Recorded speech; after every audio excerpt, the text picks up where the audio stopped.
Hi, I'm Greta, Hi, I'm Millie, and you're listening to the Books We Meet in the Library. a bookish podcast about reading and the book community. Millie, what are you currently reading? So, I started a new unhinged cozy murder mystery, and that is Vera Wong's Unsolicited Advice for Murderers by Jesse Q. Sutano. Another one? Yes. Girl, what? How are you not burnt out of this genre yet? That is Okay, crazy. so I have been switching it up so that I am Okay. reading like a fantasy or a contemporary and then I start a new murder mystery. So I've been reading some other stuff. It just happens to be the case that every time we're recording, I've now in the You go rotation of back my to next the murder mystery. but even the fact that you're in the rotation, the fact that you have not gotten burnt out by him is absolutely insane. You Mhm. truly are just like built different when it comes to that. That's crazy. This one is definitely iconic. It's a 60-year-old Okay. year old Chinese woman who is solving a murder that happened in her tea shop, and she is the quintessential overbearing, unsolicited advice Chinese mother who will tell you everything that you're doing wrong in your life. But like, we all need a Vera Wong in our life to like get us through it. That sounds like so much fun. Hmm. It feels like it's giving our grandma. Yes. Yeah, it is. That sounds okay. That sounds incredible. All Hmm. right. I am currently reading. Well, I'm okay. I'm in a bit of a reading slump right now. I know, controversial. Controversial. I'm just really like I don't know what I'm just exhausted. Like I'm literally just exhausted. It might be the literal state of the world that just has me wanting to just get home from work and then make dinner and then just fall asleep, take a nap after work and then wake up, eat dinner and then go to sleep. Like it's been a rough cycle. But so reading has been a little bit difficult for me recently, but I am still on my way through Clara in the Sun by Kazu Ishiguro. Honestly, the first part of the book, absolutely like the first 25% absolutely loved. Now things are getting real and I'm like, I don't know if I want to face this right now, you know? Hmm. And then the second book I picked up is First Time Caller, Heartstring Number One by B.K. Borson. And I know we might read this in the future. So I think I'm going to DNF it for now before things, because I'm only like 10 minutes in. So I think Mm. I might like put this aside because I was on Goodreads and I've seen nothing but like incredible reviews and people hyping this up like crazy. So I'm like, okay, well maybe I should read it with Millie for the first time. So I'm just gonna wait. I'm not gonna get ahead. And I'm just gonna put that away. Which honestly is like not that bad of an idea because the amount of romance we have coming up is Hmm. insane. So it might be good to just, not overload on it. Ooh. I know. Yeah. Speaking of Speaking of romance. romance. Okay. Can Hmm. we quickly, before we get started talking about the book, can we talk Hmm. about what the general thought has been about this book online? The discourse that this book has brought up has Okay, been to be honest, crazy. I haven't seen anything online in Oh, terms of like I've seen like a couple of things here and there, but okay. probably not the same things that you've seen. But Okay. all I want to say Uh is huh. I finished this book and the first thing I thought to myself was, is this another happy place situation? Am I gaslighting myself into thinking? Oh. Yeah, I'm like, "Oh no. Oh Ooh. no." Ooh, okay. So I was very worried. Okay, well, okay, now that you're revealing what your potential feelings might be, today we're gonna be talking about Say You Remember Me by Abby Jimenez. Um, I have been seeing a lot of discourse online Mhm. regarding people's feelings on the book and regarding like just the references mentioned in the book. I feel like we can't spoil this because everybody who's listens to our podcast has already read this. You know? I mean, It's yeah, such an like anticipated release. mhm. Okay, so let's just dive into it. We'll go into our thoughts about it, and then we'll talk I'm so about all the nervous things we've now. heard afterwards, and we'll see how Yeah. this goes. I'm so nervous about this. Oh my Mm. god. I know this is like you were looking forward to this. Oh my gosh, we're This gonna have a was Millie existential crisis this is my during this most episode. anticipated release of the year. Like this was higher up than Emily Henry. Yeah. Okay, well, let's Yeah. get to Let that it. sink in. It's okay, it's okay, it's okay. Okay. Okay. We can do this. We can do this. We're strong, strong, independent women. Who don't need their comfort author to provide good content, to provide good books. Oh, she's gonna have a heart attack. Oh, here we go. Okay. Okay. On that note, on that optimistic note, Greta, we are going to be doing the Call Pal rating system, Okay. created by G Roast. Mhm. And this By is G a from Book Roast. oh my god.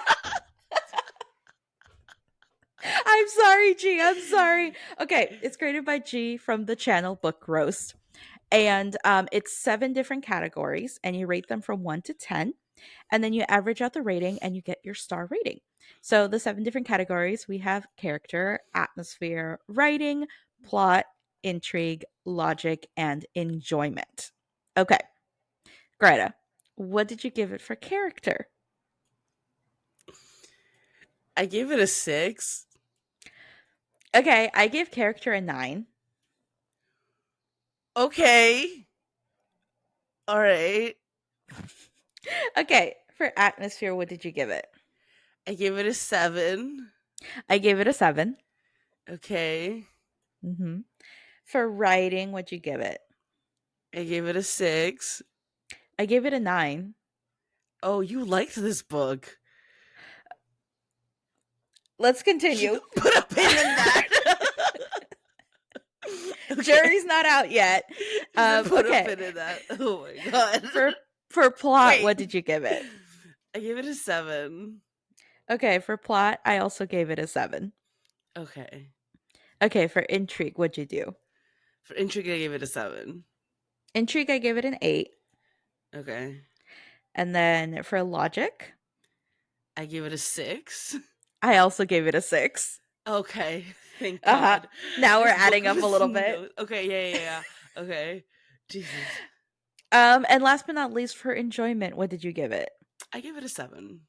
I gave it a 7. Okay. Okay, so Okay. I did rank it a little higher than you because my total was Yes. 7.57, so that's a low 4-star. Yeah. My total was 6.5, which is a mid-range. It's a 3-star. It's like a solid 3-star. Yeah. All right. Did you anticipate giving this book a 3-star? No. I thought I was going to give it like a 4 or 5-star. I did not. Billy, you're like, yeah. No, I didn't think I was going to rate it this low. But I did not anticipate anything lower than a 5 star, so I am shooketh to my core. okay, that makes sense. Give me 1 second. Luna has something to say. Mhm. Luna, rat baby. Okay, I think we're good. Okay. Okay, Sorry. so before we dive into the full cover to cover review, we're going to go into content warnings. We have mentions of animal abuse, physical and emotional abuse from a parent, dementia, chronic illness, grief, and violence. And currently, this book sits at a 4.34, but it is a brand new release. And so that is subject to change. As of right now, it's like only been out for a week and a half, maybe 2 weeks. So that's where it's sitting at right now. Yeah, I think that is way too high. I think it is going to drop significantly, Mm-hmm. but we shall see. Okay, are we ready for the reading synopsis? We are. Take it Oh, away. God. Okay. There might be no such thing as a perfect guy, but Xavier Rush comes dangerously close. A gorgeous veterinarian giving Greek god vibes, all while cuddling a tiny kitten. That is until Xavier opens his mouth and proves that even sculpted gods can say the absolute wrong thing. Like, really wrong. Of course, there's nothing Samantha gives more than proving an asshole wrong. Unless, of course, he can admit that he made a mistake. But after one incredible and seemingly endless date, possibly the best in living history, Samantha is forced to admit the truth that her family is in crisis and any kind of relationship would be impossible. Samantha begs Xavier to forget her, to remember their night together as a perfect moment, as crushing as that may be. Only no amount of distance or time or near is nearly enough to forget that something between them. The only thing better than one single perfect memory is to make a life or even a love worth remembering. Oh, I struggled through that. Granted, I just woke up. It's fine. I'm giving myself some grace. Okay, so I'm gonna be honest, Uh huh. that synopsis gave me absolutely nothing. Like, it does Yeah. not Yeah. tell you a single thing Mm-hmm. really that happens in this book or even Mm-hmm. what the conflicts are going to be about. Mm-hmm. So going into it, I felt like I was going into it blind, and that was not my intent. So right off the Interesting. bat, I was just like, what is this book even about? Okay, so I mean, what? Okay, so the synopsis tells you one, Xavier Rush is a Greek god who's awful at communicating and doesn't know how to speak or is not maybe not that kind. And then we have Samantha who has like family in crisis. Okay, and then they go on a date, and then she has to move away, and that is like the first couple chapters of the book, Hmm. but I will say at the beginning of the book, there's like a author's like note, and the author does touch on all of the content warnings. It was not strong enough. The Yeah. content warnings provide the note at the beginning was not strong enough at Hmm. all. A one content I would add to this that isn't listed on here is extreme financial distress. Because that should be mentioned as a content warning, and it's definitely not. Yeah. Okay, so let's jump into it because we are splitting it up into four parts. And I'm going to start off with the first part. I will say, for me, Hmm. the first like 20% of this book was a 5 star. Yeah, yeah, I Yeah. agree. I Hmm. agree. I agree. And then it goes downhill from there. Yeah. Okay, so let's jump into the first part here, which I have titled The Best Worst First Date. So we are introduced to Xavier Rush, who's a grumpy, brooding veterinarian. Xavier Rush is dealing with a terrible client, a woman who has brought her healthy dog to be euthanized. Xavier fakes the dog's death and secretly adopts him. In a terrible mood, he meets his next client, a woman named Samantha, who he's instantly attracted to. Samantha found an abandoned kitten. After a preliminary checkup, Xavier has determined that the kitten's health conditions are serious enough that he recommends euthanizing unless Samantha can pay for a $10,000 surgery. Samantha is put off by his terrible bedside manner and calls him an asshole. Xavier stands by his professional opinion but feels guilty that he was rude to Samantha. Samantha starts a GoFundMe for her kitten's surgery, and her post goes viral. She has raised enough money to afford the surgery, including a generous donation from Xavier with an apology note. Samantha's mother has been suffering with dementia and has been getting worse. She is set to go to California to help her family take care of her mother. Before leaving, she goes to take her kitten for a health checkup and for Xavier to sign her travel papers. Xavier asks Samantha out, and she says yes. She has a flight to catch the next morning, so they have to have their date the same night. Xavier takes her on a fundraiser cruise to help rescue animals get adopted. Xavier and Samantha have such a good time on the date, and neither of them want the night to end. Xavier proposes that they go play mini golf late at night. There, all of Xavier's friends have come to ambush his date and meet Samantha. Xavier's embarrassed, but Samantha plays it off, and all of Xavier's friends like her. They still do not want the night to end, so they go to an arcade and then an escape room at midnight. They complete the escape room, and plan to go back to Samantha's apartment to spend the night together when they realize they are stuck in the room and the employees forgot they were in there. Xavier and Samantha spend the night trapped in the escape room until a manager lets them out the next morning. Xavier escorts Samantha as she's rushing to get to the airport on time. When Xavier steps inside Samantha's apartment, he sees that it's completely empty. Shocked, he realizes that Samantha isn't just going on a trip, she is moving to California. Okay, so we have set the scene with the best worst first date, depending on Mhm. your take Mhm. on it. It was Mhm. Mhm. simultaneously both for me. What did you think?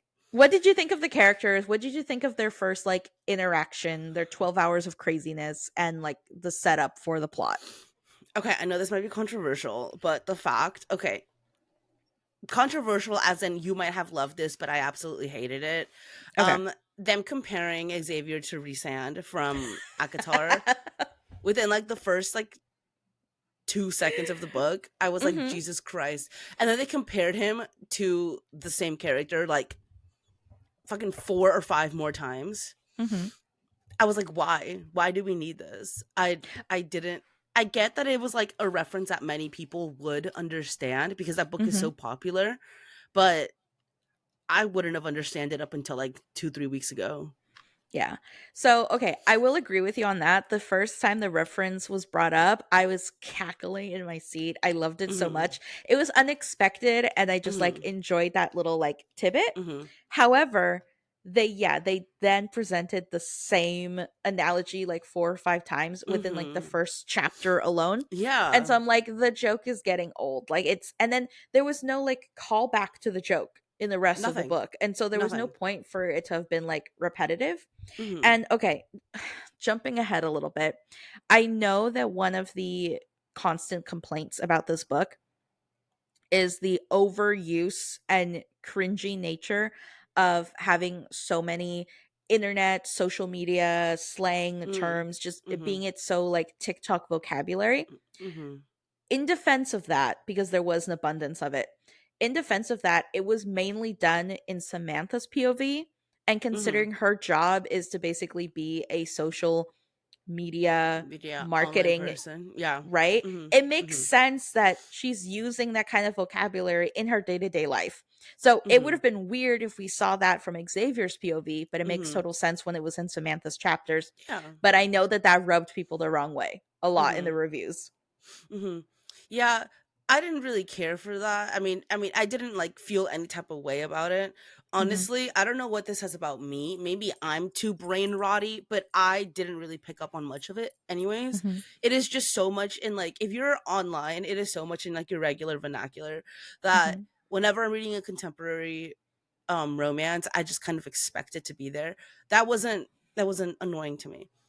Hmm. Um whenever books reference something that is so incredibly topical that it just like or so incredibly like niche that only x number of people are going to pick up on it or find it funny, um that is what kind of bugs me.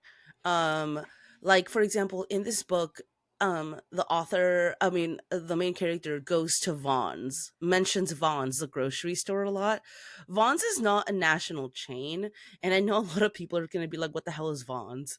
It's only based in Southern California, so it's stuff like that that I was kind of like uh.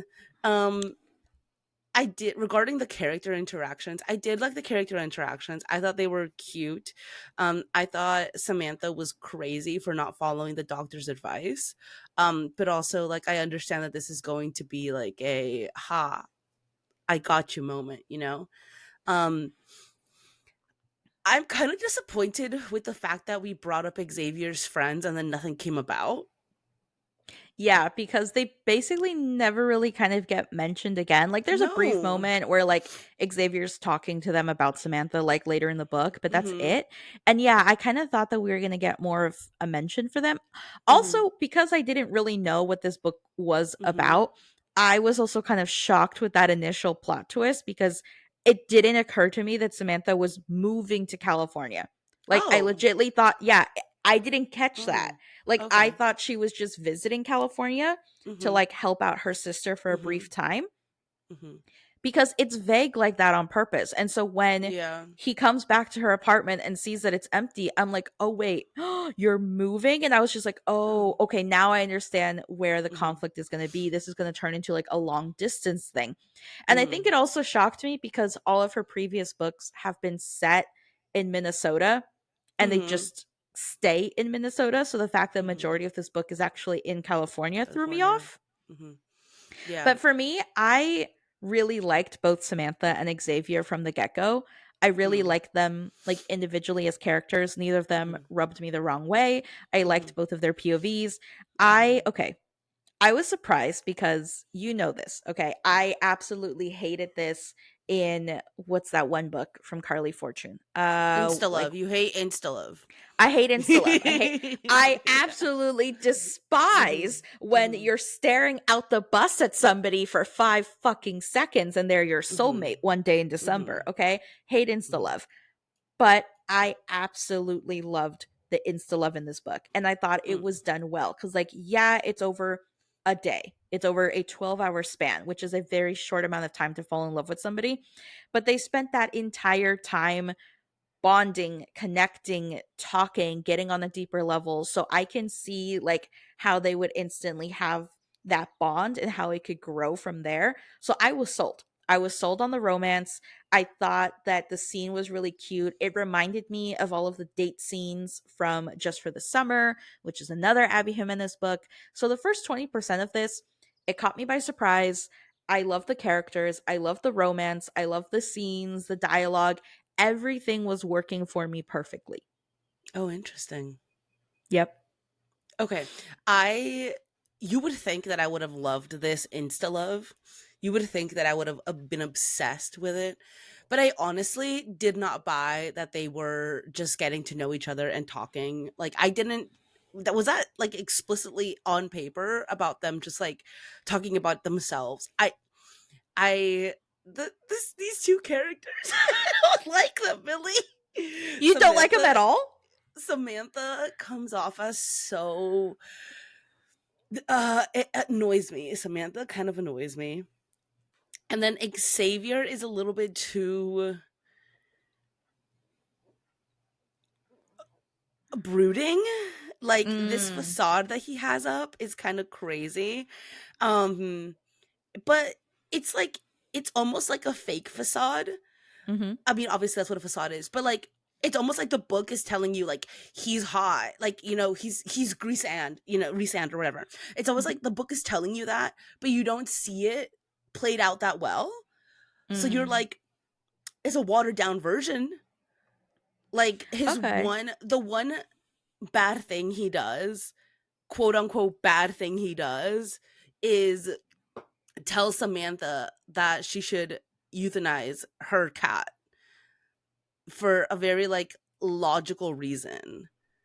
Mhm. He should euthanize the cat because it's got a health condition that would require $10,000 surgery. And that is a very rational thing to tell someone because who has $10,000, It Mhm. isn't until like modern day time that we're able to have these like GoFundMe accounts where she was able to raise the money. Um so like that's a very I feel like that's a very reasonable thing to tell someone, and the way that she takes it as the biggest assault to her humanity is insane. Okay, Um, so I'm going to play devil's advocate here, oh my okay? god, okay. Yes, because when they were making all the references to Risan, I Mhm. honestly I didn't take it as a personality reference. I just took it as Okay. a like physically like if Risan came to life, oh, this is how he would look like. Okay, this is the actor Oh, that would I play see him in what the you live mean. action. That's how I took it, where everybody off the Okay. clock was just like, "Oh, he looks like Risan." Which that'd be great. But I'm sorry, I'm still a Sarah J. Maas trash fan, okay? Oh my god. So I think for me, the thing is that he came off as broody in the sense of like antisocial, like he loves animals but hates people. And it wasn't necessarily that he told Samantha, hey, you should euthanize this kitten that you found. Mhm. It was that afterwards she was like, so kind of like offended and just like not offended, but she was like taken aback because she's like really that seems like an Mhm. extreme, you know? Mhm. And he's coming from the position of dealing with people like that all the time that Mhm. either are like the crazy client he had at the beginning that Right. want to euthanize a perfectly healthy dog, or Mhm. the people who can't let go of their dog being Mhm. sick and that it would be a Mhm. better thing. And he's coming from a background of witnessing animal abuse Mhm. and being extremely sensitive to Mhm. that and seeing it all the time. And so he was having already a terrible bad day. And then he snapped and made the unprofessional remark of calling Samantha out, being just like, hey, like, you don't have the luxury of having this sympathy for this kitten when you can't take care of Mhm. the kitten. So it wasn't Mhm. that he was saying, like, you should euthanize your cat. He was unprofessionally commenting on her reaction to it. And that's where she rightfully was like, Mm. no, you're being an asshole. Mm. So it was just the fact that he was being an asshole about it. Yeah. Okay. I get that. I Hmm. still I don't know. I will defend the first I guess I just 20% with like all my heart and beings. We can trash the rest of the book though. okay, again, and then after that, I thought their date on the boat was real cute. Hmm. That was really cute. Yeah, that part adorable. Whenever he went in to save her phone, adorable. Hmm. Adorable. Okay. What else happened?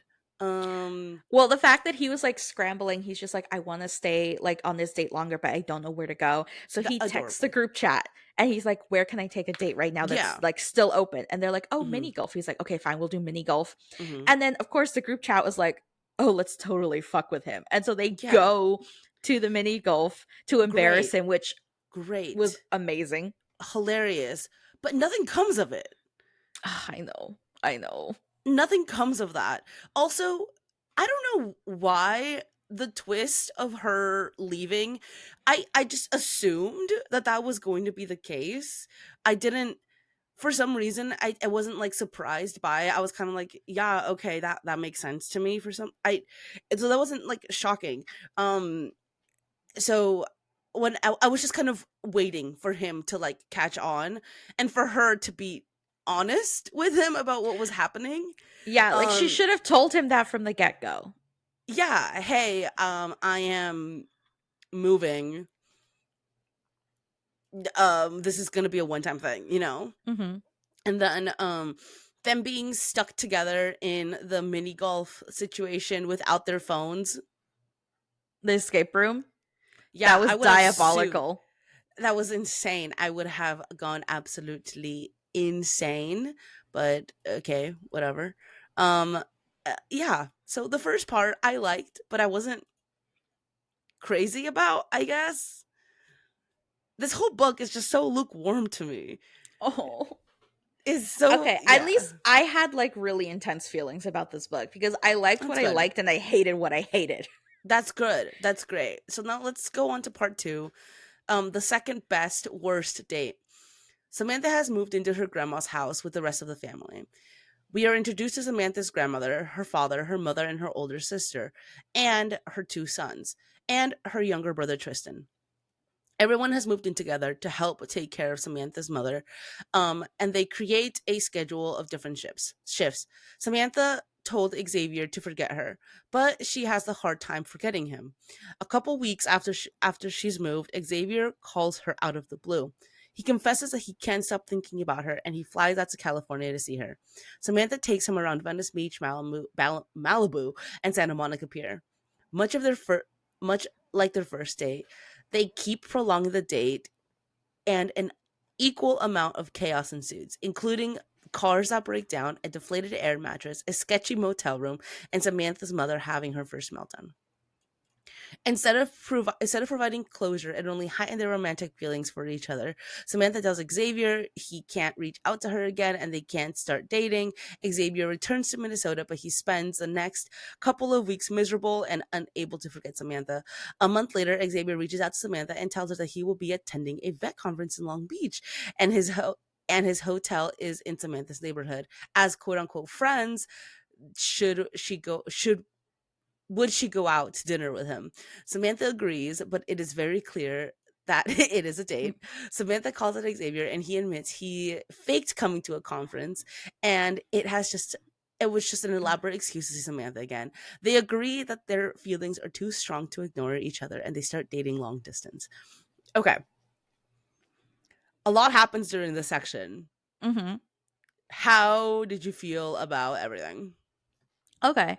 So, I mean, I kind of was at this point a little bit confused of where the plot of the story was going to go. Okay. I was assuming that it was going to be long distance, but I was unsure of like where it was going to be. Okay. At first I was also thinking of like, okay, who's going to be the most likely person to move to Mhm. the other person's city? Yeah. But it's very clear from the beginning that the author has set it up in a way so where it's a difficult decision for both of them because they're both Mhm. tied in and have very valid reasons for not being the one that moves. Yeah. We also get a like introduction to Samantha's family because all of Mhm. Samantha's family basically become very strong side characters for the rest of the story, Mhm. and Mhm. almost no one else from Minnesota. It's just No. mainly Samantha's family because spoiler alert, Xavier's the one who keeps coming to California all the time.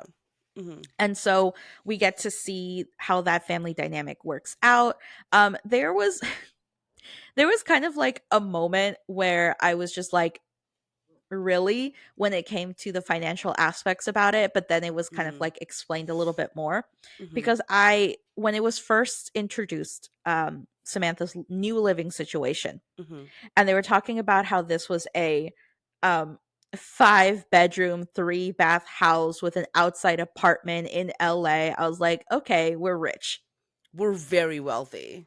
Right? Very wealthy. And the fact that they all just like moved into the grandma's house Mhm. without necessarily like Mhm. needing to pay rent and stuff like that, and Yeah. she just like lets them all in. I'm like, okay, Mhm. so like we're not that bad in a financial situation.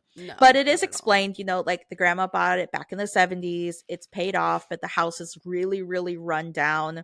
Mhm. um and all of them are kind of like in their own precarious financial situations. Mhm. Like Samantha has a job, but it's not like the best paying job. It never really indicates that she's making a lot of money. Tristan, her younger brother, is just very aloof in his life and is just in his current like early 20s trying to figure shit out. So he's like the young and broke.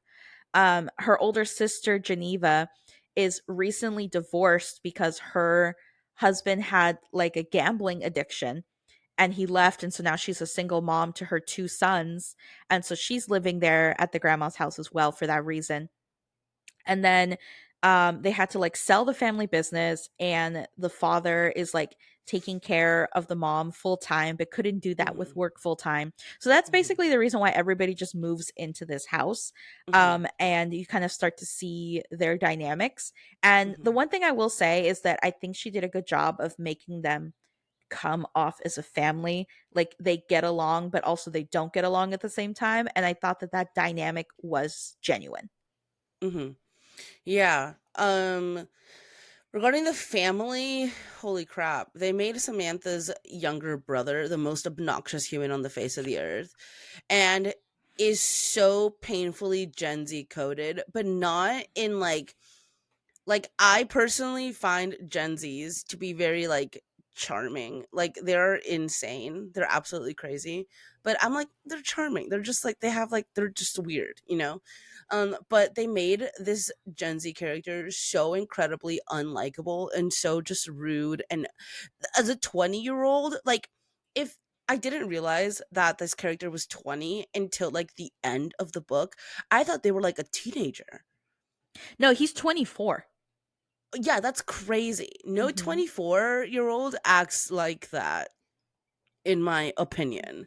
Mm-hmm. Um, I remember being 24 and my younger brother was recently 24. Not a complete asshole. Okay. And then the family dynamics, the stuff that happens with the family. I don't want to get too much into it because there's like a big thing that happens with the family. Um and okay, I kind of saw that one coming. Oh, okay. So what you were saying about what the conflict was going to be, I thought the conflict was going to be something related to Xavier's friends. I thought that Oh. when okay, so you know how on their date Xavier calls a girl and he's like, "Where should I take her on a date?" Right? Mhm. And then his friend goes, she goes, "Oh, go mini golfing." Or no, she goes, "You're psyching yourself out. Just do your resand thing." You know? That's what she says. I thought that that was going to be the like the conflict. I thought that she like another girl was going to be pursuing him while he was in Minnesota, and that was my original thought. Oh. And maybe he like turns her down, but because she's in Minnesota, maybe she was gonna be like posting a bunch of photos with him, and because Samantha is like online, she would have seen like the photos with him, and there'd been like some potential like maybe cheating trope, or that's what I thought was going to happen. Entirely did not happen. Because I was like, That there's didn't no even occur to me. Like, I honestly, at no point did I think that we were going to have like a third party influence. Like, I did not think that there was going to be a rival for either of them. that's so funny. But again, that's because I was waiting on the friend mentioned at the beginning. All the friends show up. He's calling his friends a lot. Like he seems very close to his friends. I thought there was going to, and then like he mentions like, oh, he kind of goes through the friend list as like, oh, single, in a relationship, single. Like list out these things. Little did I realize, like I didn't realize until the end that this is the first book in a series, like in a partner series. So we're gonna go through the friend group. Mhm. I that was just like set up for that, but it wasn't set up for stuff that's gonna happen in the book. Yeah. So yeah, I put on my one brain cell while reading this book, and that's how you know that I didn't like it, because I was editing for the first time ever. I was like, how should things have Ah. gone? Mhm. Anyways, I thought that's what was gonna happen, but nope. Just a more real, way more stress inducing and anxiety inducing problem occurred. Okay, so that's the thing. Now that I think about it, because I was also Hmm. contemplating whether this was going to be the first book in another companion novel Hmm. trilogy. Hmm. And it would make the most sense for it to be the Minnesota Friends, because we know Abby Jimenez Yeah. bases her books off of Minnesota. Hmm. But what if it's actually in regard to Samantha's siblings? Oh, that would be interesting. Because we're really, really introduced to them way more than the other friends, Hmm. and they're both single by Hmm. the end of this book. Hmm. Which, like, but honestly, I wouldn't be so compelled to read that at No, all. but the flip side is that I wasn't introduced to the Minnesota Friends enough for me to Hmm. be initially Care. invested in any of their Hmm. stories. Yeah. Yeah. Yeah. So, like, the new, like, like the Minnesota Friends, we get a tiny little minuscule interaction with them. And then the siblings, the younger brother, so off putting that I don't want anything to do with him. Hmm. And the sister, just Just non existent. non-existent. Yeah, and I don't She has want no personality. she has no personality besides for being a mom, which is like really sad. Hmm. Um and yeah, no, nothing. And then what, are we going to go through the dad's dating experience? Okay, like what are we going to do here? Yeah, it's Hmm. just I was not sold on anything. I liked where this was going. I read this book in a day. Like Hmm. I fit completely from start to end, but I was kind of just like, okay, like this is fine. It's just fine. Okay, Millie. Okay, let's move on to the next part here, which I dub the long distance saga. So the next like 30-40% of the book is in this part, and it's kind of like Groundhog Day. It's very repetitive in terms of vibes and feels here. Okay. Yeah. So Samantha and her family struggle to take care of her mother and balance their work and personal responsibilities. Her dementia gets worse and she needs more around the clock care. They do not have the money to hire help and do not want to put her in a memory care home. Samantha's father starts sneaking out at night, and the siblings speculate what is going on.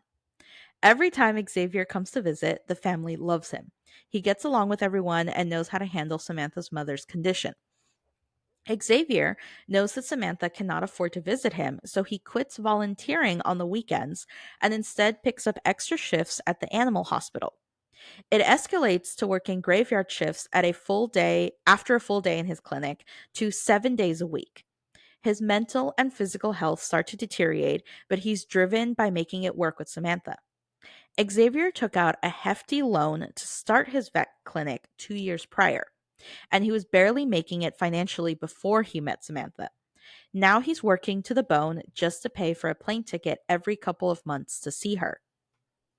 He refuses to give up on his business because his abusive parents believed he wouldn't make it in life. He got kicked out at age 17 and lived with his friend until he graduated high school. He put himself through college to become successful to prove his parents wrong. A retired vet named Hank contacts Xavier and offers to work for free at his clinic. His wife passed away and needs to work again to keep himself busy. Xavier does not want to hire him for free, but realizes this is an opportunity to work more to see Samantha more often. Okay. So this was a very just short summary, but I feel like honestly, you just trauma dumped on me. like it's so short because it was just like a lot of it was just repetitive. It was just Yeah. back and forth between oh my god, my mic is just not staying up. I'm going to hold it. Okay. So it basically goes back and forth between like Samantha and Xavier, and both of their lives are absolutely miserable. Yeah. Like their physical, mental, financial health, like everything is just like in the gutter. They are just burnt out all the time, and it just really brings down the mood of the book. Okay, we started off where it's like a romantic comedy, a comedy of errors, you know, and we kind of continue that like as they're starting to date and things like that. But then it just turns really, really serious, which is a staple in like the Abby Jimenez world. Like she writes a lot of very emotionally heavy books where the characters are individually going through a lot. And then it's just kind of like trying to make a relationship work through that, which I appreciate. But I feel like in the past, she did a really, really good balance of that, which is how, like, why her books are so successful. But in this case, I feel like she went so far on the other side of the spectrum that she just made it too emotional, too traumatic. She added way too much of it. And so there wasn't enough of a balance. Yeah. Did you read Icebreakers? Yes. Yes. Okay. So you know how in Icebreakers you're like, oh my god, they're going through another traumatic experience. Oh my god, of course she's gonna fall in ice. Yep. Oh my god, of course. That's what this felt like.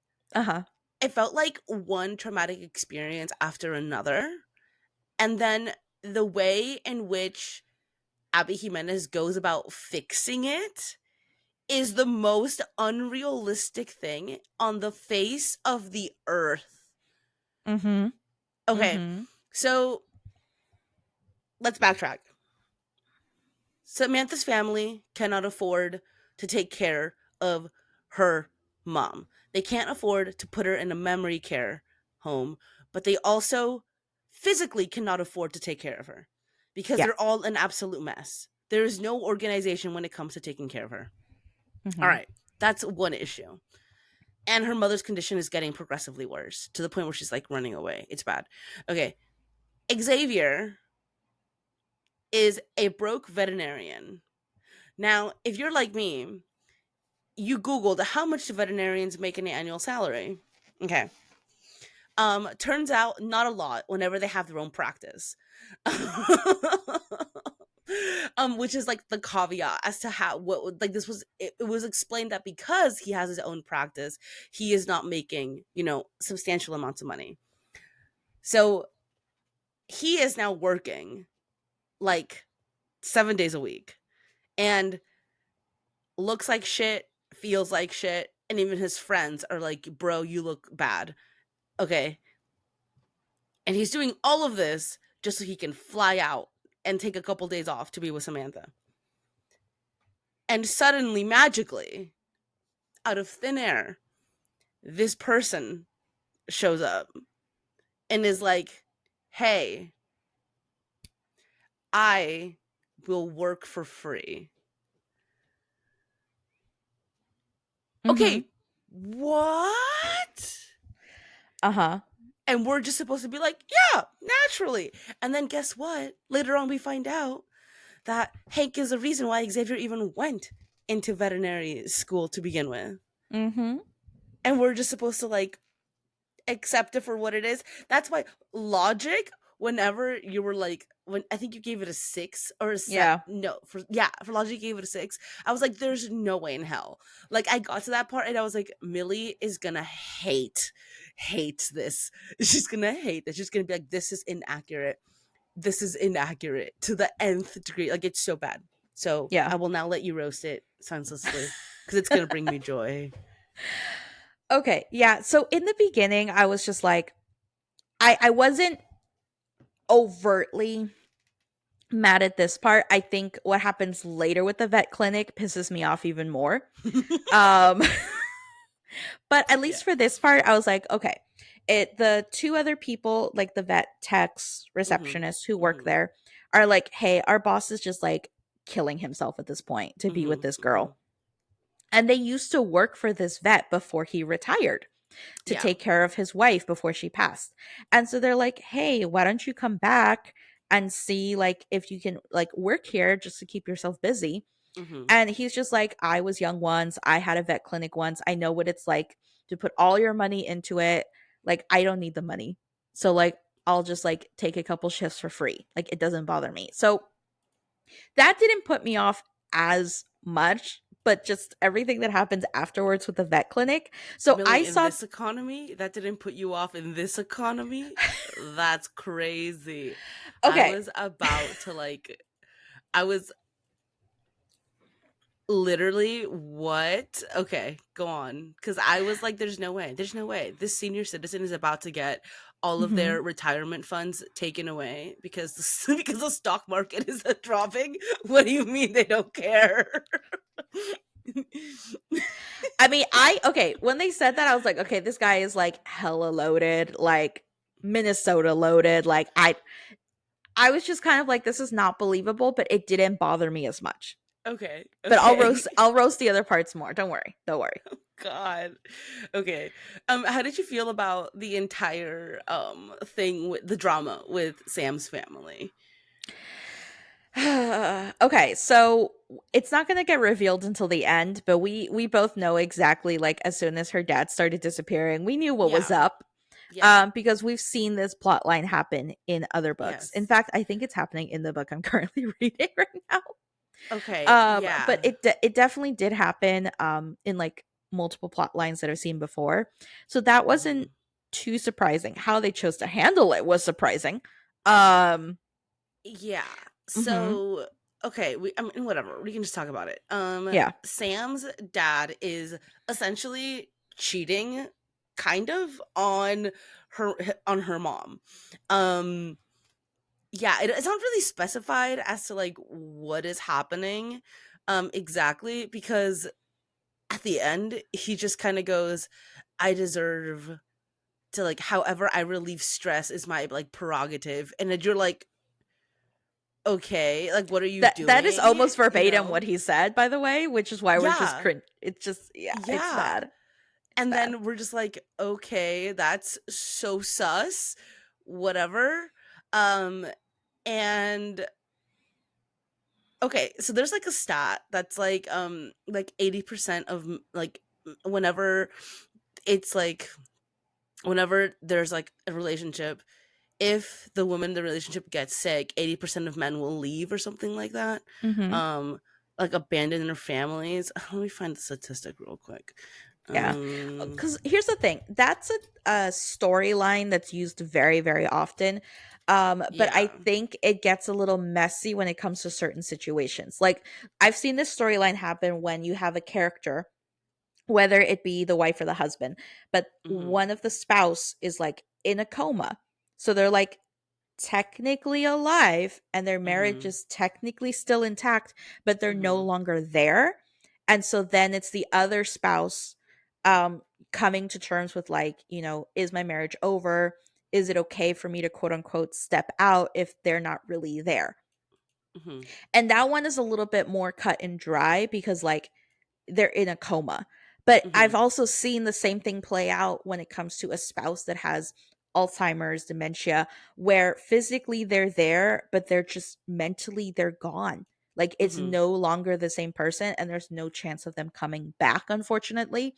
So then, even though they're still there, they're not the same person. So, is it ethically, morally okay to step out in that circumstance? Mhm. And I think that that's where I find it a very interesting storyline, a very interesting thing to dissect and talk about. And I had a feeling that's what this book was going to go for.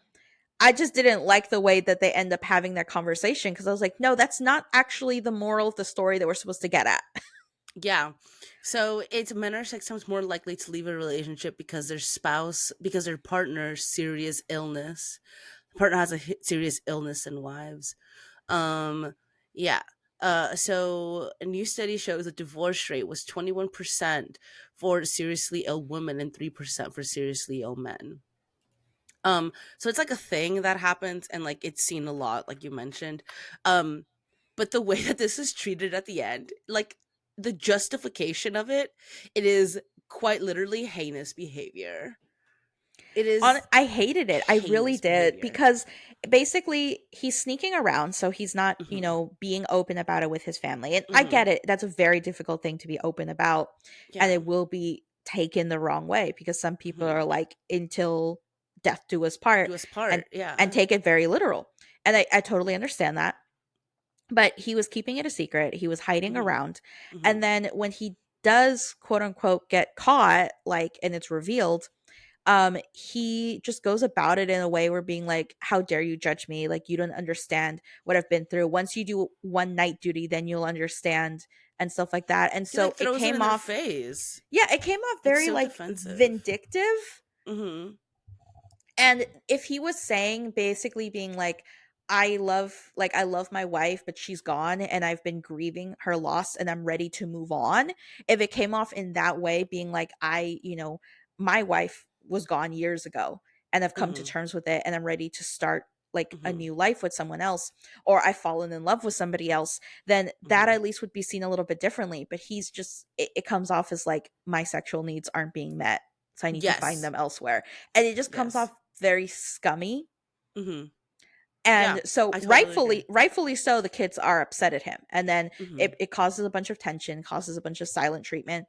And then when they're all like kind of coming to terms and being like, we just have to forgive each other for all the shit, it's like that's thrown under the rug of like, we'll just Hmm. forgive you and move on. And it's like, Hmm. no, actually, you shouldn't be like just Yeah. sweeping this under the rug. Hmm.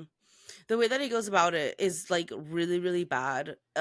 There's no tact when it comes to how that situation is resolved, which is very Hmm. unlike Abby Jimenez.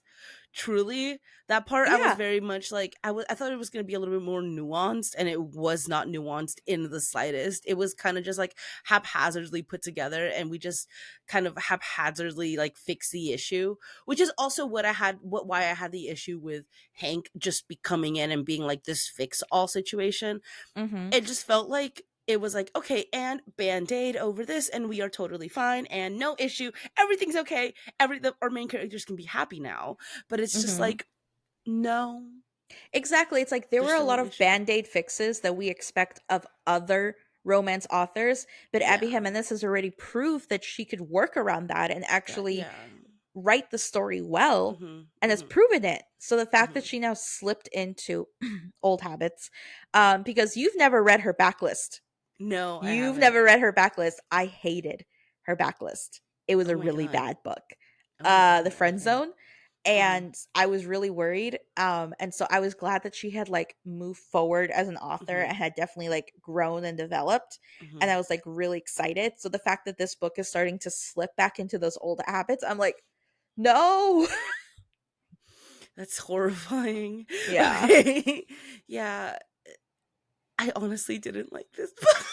I know. And Okay, like, let's finish it off with like okay. explaining what happens at the end. Okay, so part three Part titled four. and oh sorry, part four titled and it gets worse. So tensions are growing among Samantha's family and everyone is burnt out. It all gets worse when one day Samantha's grandmother passes away. She has been the primary caretaker for Samantha's mom during the daytime and the main thing keeping the family together. Xavier drops everything and flies to Samantha and stays with the family for 2 weeks, taking care of everything while they're grieving. After he returns, Samantha finds out she has been let go from her job only since she is the only one not working. She's put in charge of her mother. Samantha's mental health gets worse from caretaker fatigue. Tristan sees that Samantha is depressed and he buys her a plane ticket to go see Xavier. When she arrives there, she finds out that Xavier bought a plane ticket to surprise her and he is in California. He flies back home, but then they only have a couple of days together before Samantha has to return. Xavier is overworking himself so much and he gets terribly sick. He tries to hide it, but when he returns to Minnesota, they have to take him to the hospital where he has to stay for several days. Xavier and Samantha reconsider whether their love is worth how miserable they both are all the time, but they ultimately decide they cannot be apart from each other. When Samantha returns home, they discover that Samantha's grandmother has secretly been sick, but she never told anyone, and that Samantha's dad is having an affair. Oh my god. After months of silent treatment and fighting, Samantha holds an intervention, and the family decides to all forgive each other and come together to make it work. It is time for Samantha and Xavier's 1 year anniversary. Xavier surprises Samantha by showing up, but with all his belongings and his dog. Xavier realizes he is holding on to the vet clinic to stick it to his parents, but all he wants in his life is to be with Samantha in California and is done being unhappy. Hank gathers their Hank gathers other retired vets and they all work at the clinic for free until Xavier finds a buyer. Xavier moves in with Samantha's family. 1 year later, Xavier and Samantha are happily married, and Xavier has opened up a new vet clinic in California. Okay. Okay. Off the cuff, this book makes it seem like vet clinics are literally just like mom and pop ran, like they're just like they can just pop up and sprout out of nowhere. Like it's crazy. Like there's like zero startup costs when it comes to vet clinics. Okay, so here's the thing. Oh my Once I god. saw that Xavier had put himself into a pickle, financially speaking, with the vet clinic, right? He opened it up as a new business. It's going Yeah. to take years, right, before he actually sees a reasonable profit Profit. just because Yeah. he's in so much debt Mm-hmm. and it's going to take a while for it to pick up. And that's just like the Mm-hmm. terrible timing of all of this happening with him Mm-hmm. meeting Samantha during this time. Mm-hmm. As if he was in a different place in his life and he decided, you know what, fuck this, I want to make it work with Samantha, I'm going to sell the Mm-hmm. business. But even if he sells it, he's not making any profit from it. Mm-hmm. It's difficult to sell. And so I really liked that Xavier was tied into this very tangible reason for him to stay in Mm-hmm. Minnesota, Mm-hmm. right? Mm-hmm. Because he has the tangible, physical, financial reason, and Samantha has the emotional reason, right? Her Mm-hmm. mom has dementia. She wants to spend her last days with her. There's no way she's going to move. Okay. Mm-hmm. So when it's kind of like revealed that part of the reason why he's so stuck on the vet clinic is because to get rid of it, he would have to file bankruptcy. Okay. It would Mm-hmm. financially destroy him. On Mm-hmm. top of that, he is trying to stick it to his parents, his abusive parents who said that he would amount to nothing. And this is his way to basically middle finger it to them and prove his worth. And so a lot of his self confidence, self esteem is tied into this business. And he would have to make the decision about whether to let go of that emotional baggage or not. Mm-hmm. And by severing his ties to the vet clinic, that would finally make him come to the realization that in order for him to actually let go of his parents and officially cut them out of his life, he needs to do that to move forward. And so I wanted that to happen. Not that I wanted him to go into financial ruin, but I wanted him to make that hard call, not because of Samantha, but because it was like the healthy way for him to get over the abuse that his parents have done and to like Mm-hmm. really move on with his life. I So the agree. fact that then we have Hank and the retired veterinarians have the cop out of being like, no, don't worry, we'll all work for free and take care of your business while you go live your life in California as complete strangers. What? What? I could buy in the thing before, okay, with him being friends with the other vet techs, with him just being like a millionaire in Minnesota, wanting to give Hmm. it forward, pass it on. Hmm. Like I'm like, okay, fine, fine. But this really, really, Abby Jimenez, really? It's the it's like the band-aid that just gets bigger. Like you think that it can't get worse and then it does. It's literally a smiley sticker over a gunshot wound. It is. It is. It is. And it's like, don't look here. Everything is fine. Everything is fine. Everything gets resolved. And it's just so bad. It Granted, I don't really know any retired vets, so um I don't know how passionate they feel about working for free. It's just not, again, the tariffs, babe.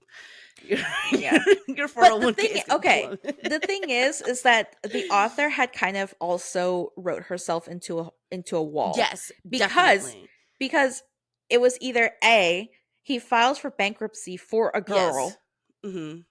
right? Or they continue to do their long distance thing.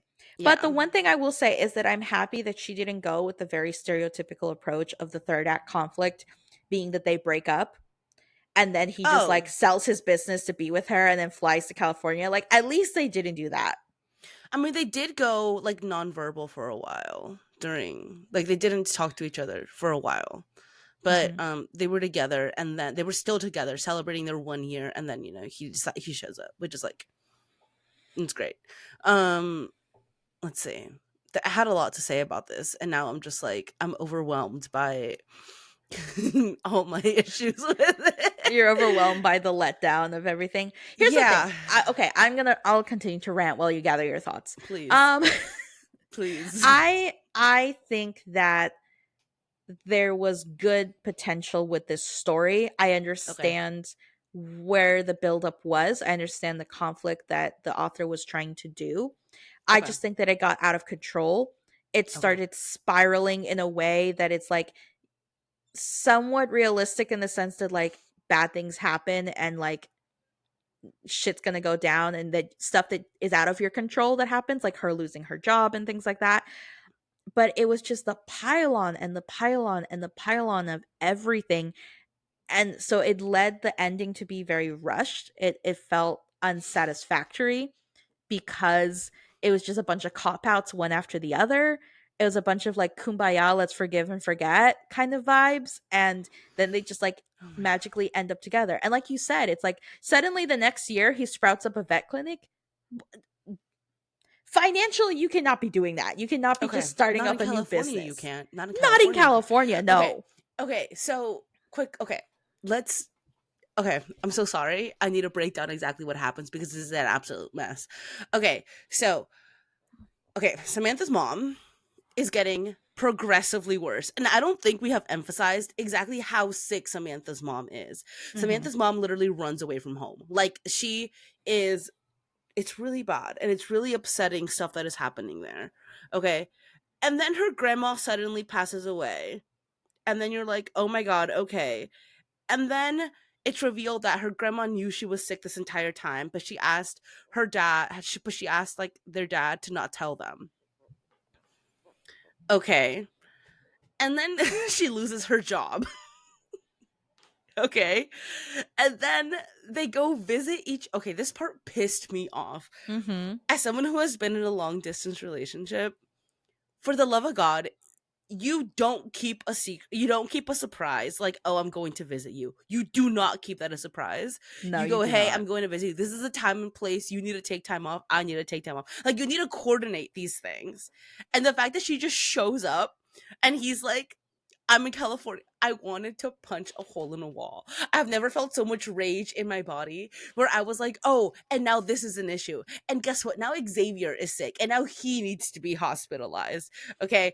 And and and then the dad is cheating. And then the family's not speaking to each other. And when I tell you, by the end of this, I was like, oh my God, so exhausted.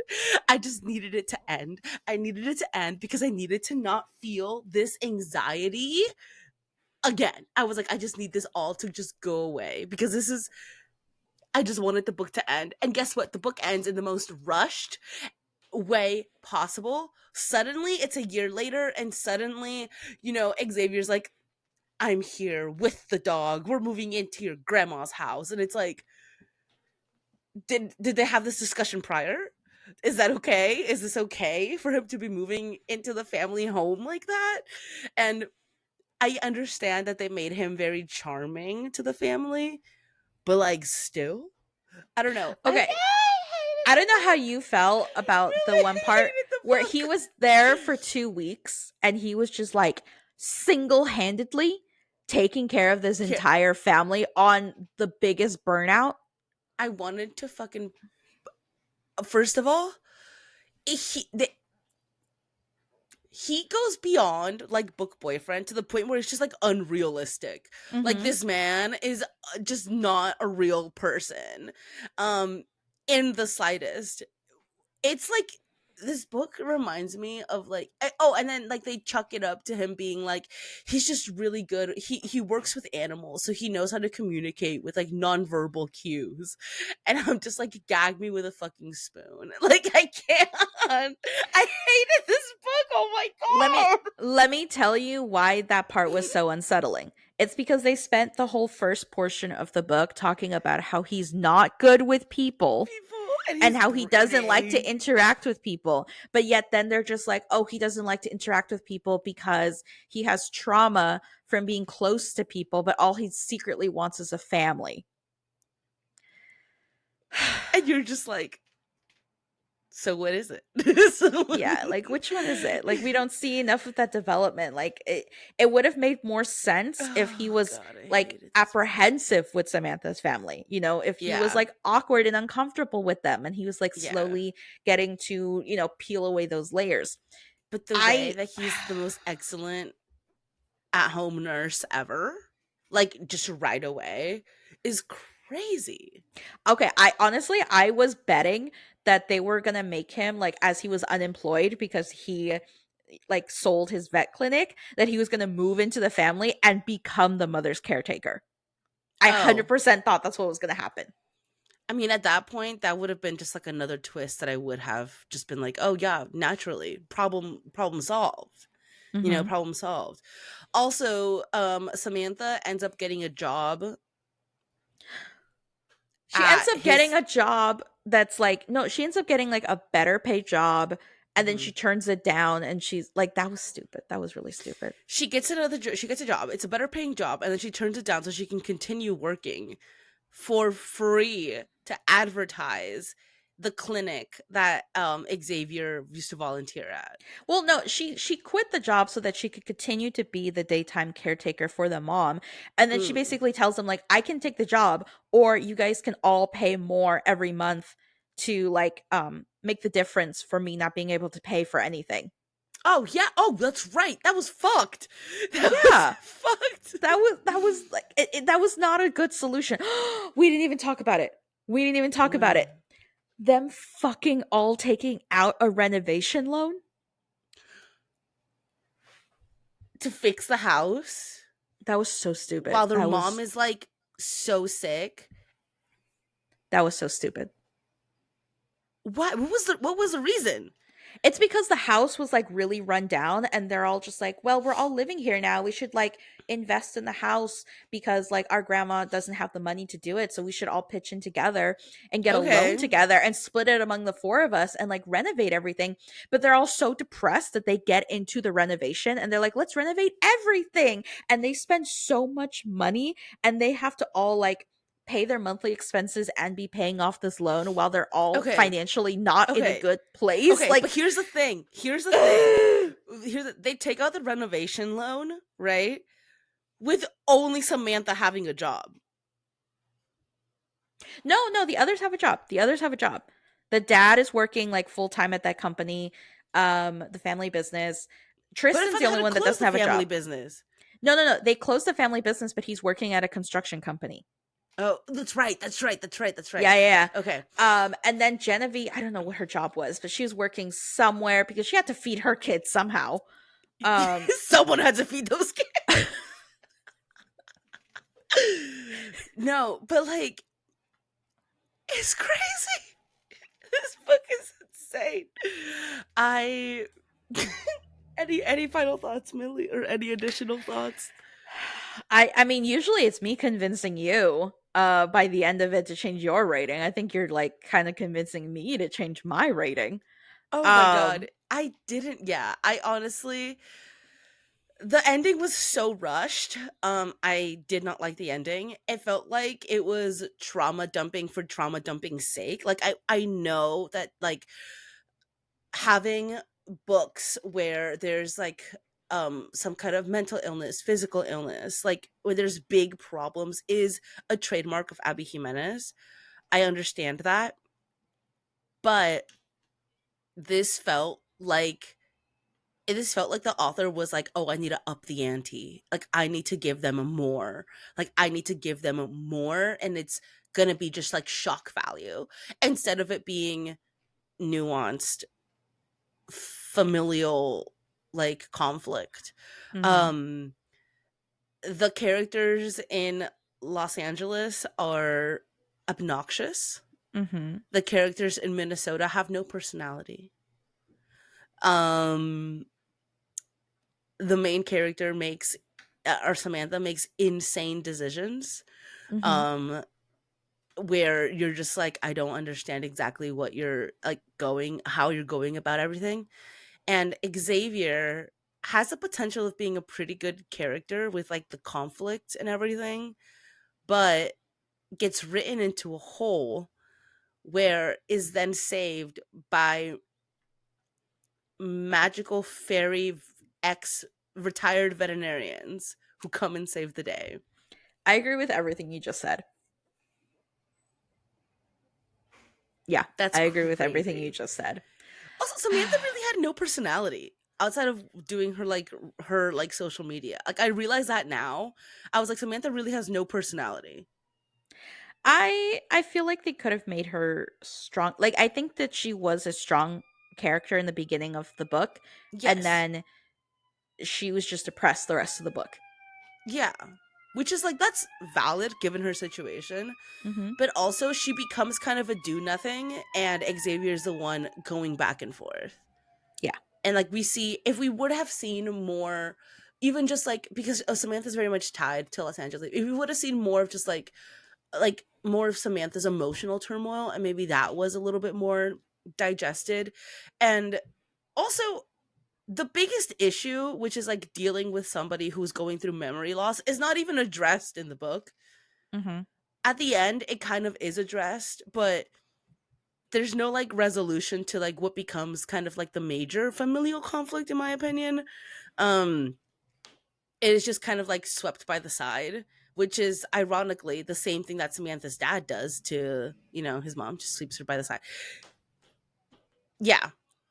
So, do you understand where I said that this is basically like Happy Place for me, which is so devastating because when I read Happy Place by Yeah. Emily Henry, two things happened. It was the first Hmm. time that I did not give her a 5 star, and Yeah. it was the beginning of The the downfall. downhill slide, yeah, Yeah. of like Yeah. my love for an author suddenly not being like all encompassing. Hmm. So this is so devastating for me because I was finishing this book. I was like, it's a 5 star, right? Right? Right? And then I had to sit No. with it for like an hour and I'm like, oh God, I don't think it's a 5 star. No, not I at don't all. think I like the the book. Mm-mm. And I'm like, oh No. no. Yeah. No, I didn't. Yeah, definitely not a 5 star. I definitely know what I definitely understand what you mean when you say it's very Emily Henry esque in that not very Emily Henry esque, but just like gives me the same trajectory that we're Hmm. seeing, which is a very common occurrence. I'm noticing Yeah. maybe authors need to step back a little bit. Honestly, the only one hitting home runs every single time is indeed Allie Hazelwood. Yeah. Is getting So better with age. here's the Every thing. single Here's the thing. time. Okay, we have our 5 romance authors that we read their new releases every year. Okay, we have Allie Hazelwood, Emily Henry, Abby Jimenez, Ashley Poston, and Christina Forrest. And so far, of the 3 out of the 5 that we've read, Allie Hazelwood Allie Hazelwood is the only one that I enjoyed, Yeah. Who's been which like is saying consistently pretty good, which is saying a lot very considering it's Deep End that we're talking about. yeah. Yeah, it is. Love Theoretically was a banger. Deep End Mhm. was a banger, no pun intended. All the puns intended. All her other novellas, an absolute banger. My friend, Cynthia. Are we gonna ignore that Bride exists? Okay, so no, we're not, because Bride, but like some people love Bride. It is crazy. Some people love Bride, but I think they love Yeah, and Bride some because people they love haven't. Fourth Wing. Okay, yeah. But here's the thing. Here's the thing. I feel like some people love Bride because they haven't read Ice Planet Barbarians. So this is like their Ah, like introduction into creature romance. And they're like, "Oh, this is good creature romance." But I'm like, you need like they haven't really explored what good creature romance is, because Allie Hazelwood is not a creature romance author. She is a romance author who decided to dive into creature romance casually. Casually. So if they were to just read solid creature romance, aka Ice Planet Barbarians, it would be like, oh, this is garbage. You know what I mean? Yeah. mhm. But some people really like that book, which is very surprising, because I think they just like, I think they're like, ha ha ha, hee hee tee hee. And it's like, no, this is bad tee hee. Like, I'm happy you're getting exposed to this, but there's a lot more that you should be reading. Mhm. But okay, so Cynthia, who I read Bride with, she recently read the novella, like the Spotify novella that Allie Hazelwood did and wrote. And she texted me something along the lines of like, it is incredible what Allie Hazelwood can do in like a 1 hour span, because that novella is an hour and Mm. it's a banger. It's incredible what she can do with such limited work, how like how much characters can be developed, how there can be a conflict and it can be resolved and like elegantly, which is like not seen here, and it's pissing me off because this book is big. I know. Okay, Okay, Millie, so here's the thing. final I thoughts. I'm gonna hold out some hope. I will still try Abby Jimenez's next book, and Oh yeah, for sure, same, I will see how that same. goes. And I just hope it doesn't follow the same trajectory as her previous trilogy that people don't like. So we'll see how that goes. Okay, Okay. let's talk about exciting stuff because we're reading other books and Mhm. what is next on the docket. Okay. Okay, so next episode we are reading This Is How You Lose the Time War by Amal El Matar and Max Gladstone, which is a time traveling sci-fi novella. Completely switching gears here. Completely switching gears.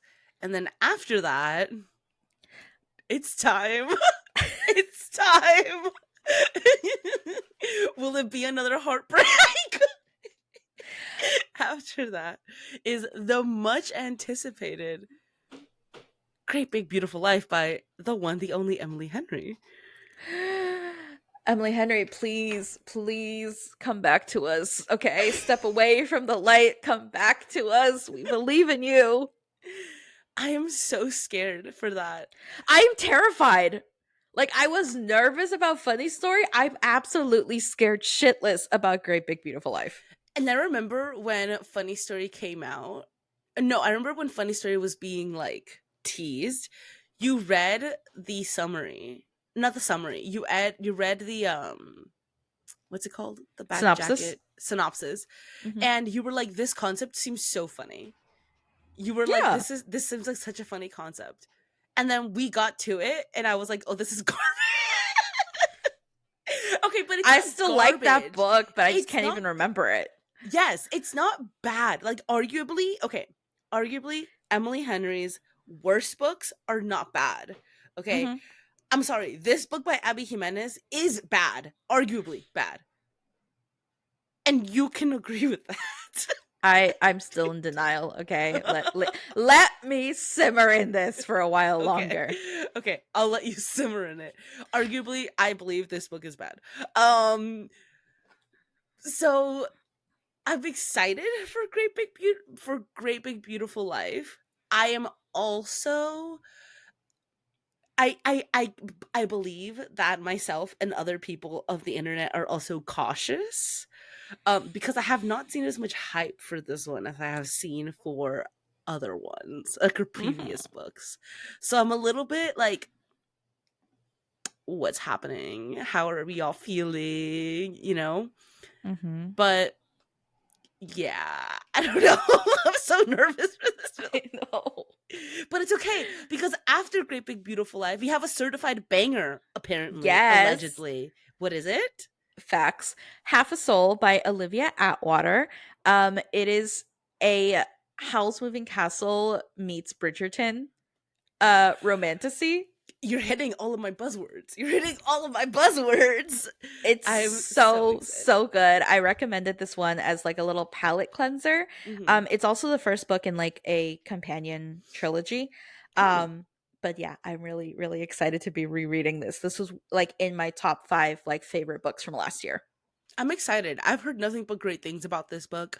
So I'm really excited to get into that. Okay, so again, next episode we have This Is How You Lose a Time War, followed by Great Big Beautiful Life, followed by Half a Soul. So we have a Woo! really interesting kind of Mix mix coming of up. books. But it's okay because this is how you prevent a reading slump. All right, with that being said, Millie, where can people find you on the internet?